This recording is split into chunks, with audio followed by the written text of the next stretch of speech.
दोस्तों, आज की कहानी है बहू तेरे मायके वालों को कहना कुछ ढंग का शगुन भी डाल दे। दोस्तों, कहानी शुरू करने से पहले अगर आपने चैनल को सब्सक्राइब नहीं किया हो तो कर लीजिए ताकि आपके पास पहुंच सके हर नया वीडियो।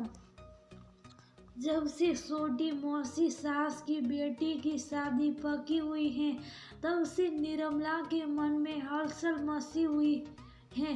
अभी सोच समझ कर उसने निर्णय लिया है और अब मन पक्का करके बैठी हुई है कि शायद कुछ भी हो जाए, इस बार तो वह अपनी सास मनोरमा जी से बात करके ही रहेगी। उसने अपने पति सुधांशु से भी बात की पर वह इस चीज के पक्ष में नहीं है, कारण कि मनोरमा जी दिल का ताड़ बना देगी और घर की शांति भंग होगी। वह अलग पर बड़ी मौसी सास के आने के बाद से ही निर्मला के मन में हलचल मच चुकी है। जब भी घर में या रिश्तेदारी में कोई प्रोग्राम होना होता है तब या तो छोटी मौसी सास आती है या फिर बड़ी मौसी सास, लेकिन अब जब भी दोनों में से कोई आती है कोई नया रीति रिवाज निकाल कर चली जाती है। और सबसे बड़ी बात है, रीति रिवाज कभी भी खुद के या खुद की बहनों के लिए नहीं निकालती, रीति रिवाज निकालती है बहुओं के परिवार के लिए, या यूँ कहे कि निर्मला के परिवार के लिए। तो भी गलत नहीं होगा क्योंकि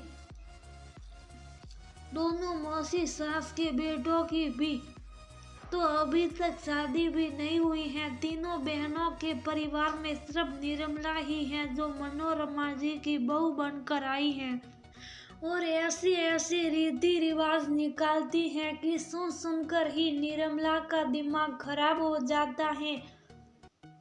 ससुराल की शादी का जो उत्साह रहता है वह मन में पड़ा पड़ा ठंडा ही नहीं बल्कि बर्फ की तरह जम जाता है। अब निर्मला जी बात करने को तैयार थी, बस इंतजार कर रही थी कि मौसी सास अपने घर जाए और वह सासू माँ से बात कर सके। सुबह की आई मौसी सास रात होने को आई लेकिन अभी तक रवाना भी नहीं हुई। सुबह से लंच डिनर सब कुछ करवा दिया, अब तो रात के 10 बजने को आई। निर्मला भी थक चुकी थी, उसे नींद आ रही थी पर आज तो बात करना जरूरी ही था। आखिर कब तक अपने माता पिता को भी झुकाती रहेगी इन लोगों के सामने। निर्मला की शादी के बाद घर में बड़े मामा जी के बेटे की शादी थी, ससुराल की पहली शादी। निर्मला बहुत उत्साह में थी, निर्मला के माता पिता को भी शादी में बुलाया गया था, सो वह भी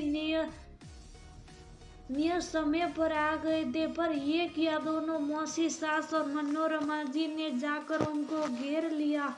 बड़ी मौसी ने भूमिका बनाना शुरू की।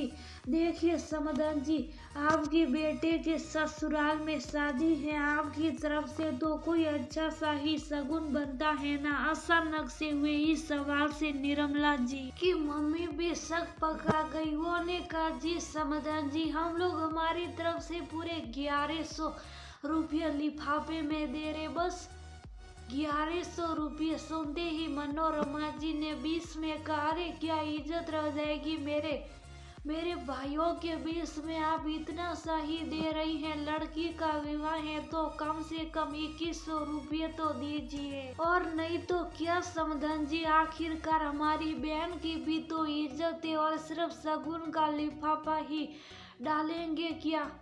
अरे लोग तो बेटियों को देने को तरसते हैं और आप हैं कि बेटी की ही ननद को देने में कंजूसी कर रही हैं। कम से कम एक ढंग साड़ी और सुहाग का सामान तो लेकर आती। उसके लिए बड़ी मौसी ने कहा तो छोटी मौसी भी कहाँ पीछे रहने वाली थी। अब समधन जी कहाँ से सामान लेकर आएगी। आप तो एक काम कीजिए समधन जी, 5100 रुपये का लिफाफा दे दीजिए, आपका भी काम हो जाएगा और दीदी का भी मान रह जाएगा। आखिर निर्मला की मम्मी कुछ कह ना पाई।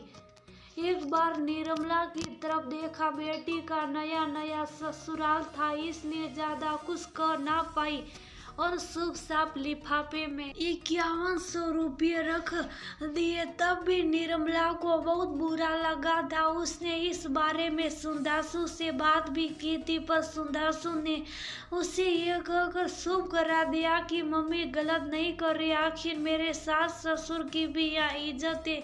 निर्मला शुभ रह गई। पिछली बार छोटे मामा जी के बेटे की शादी में तो दिल का ताड़ बन गया था। तब शादी में पापा की तबीयत खराब होने के कारण मम्मी भी नहीं आ पाई थी।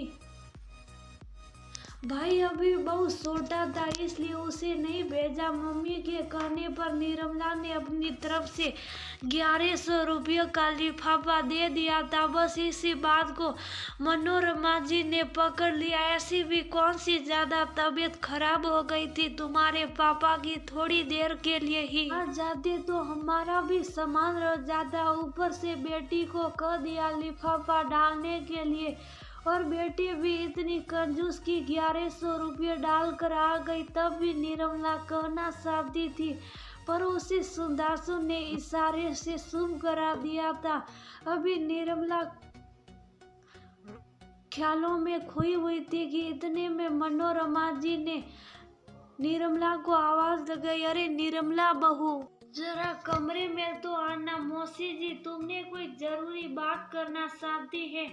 इससे पहले निर्मला उठकर अपनी सासू माँ के कमरे में जाती। सुंदासु ने उसे इशारे से चुप रहने के लिए कहा, पर निर्मला तो तैयार थी। खैर निर्मला उठकर मनोरमा जी के कमरे में गई तो बड़ी मौसी मनोरमा जी के साथ ही बैठी हुई थी। निर्मला को देखते ही मौसी बोली, हाँ निर्मला मेरे पास बैठ। तुझे तो पता ही है छोटी मौसी की बेटी की शादी तय हो गई है। अब हम तो बड़ी बहन ठहरी, तो जाहिर सी बात है कि हमारी तरफ से भी उन दोनों के लिए कपड़े जाएंगे। तुम भी इस परिवार में बहू हो, इस कारण से तुम्हारे मम्मी पापा को कह देना कि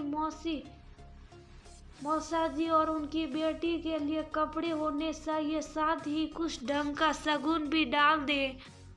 उनकी बात सुनते ही निर्मला जी ने कहा, पर मौसी जी मेरे मम्मी पापा क्या देंगे, ये तो उनका निर्णय है और उनकी तरफ से भला मौसा जी के कपड़े क्यों लगेंगे। निर्मला जी के सवाल पर मनोरमा जी तू न कर बोली, हम तो तेरे माता पिता की इज्जत के लिए कर रहे हैं और न हमको क्या शौक सटा है कि उनका मान बढ़ाए। ठीक है मम्मी जी, मान सम्मान अपनी जगह है, पर मान सम्मान के नाम पर जबरदस्ती की मांग तो गलत है ना। वह जो देना चाहे उनका निर्णय, मैं कुछ नहीं बोलूंगी। निर्मला अपना निर्णय सुनाकर चली गई और मौसी सास अपना सा मुंह लेकर अपने घर।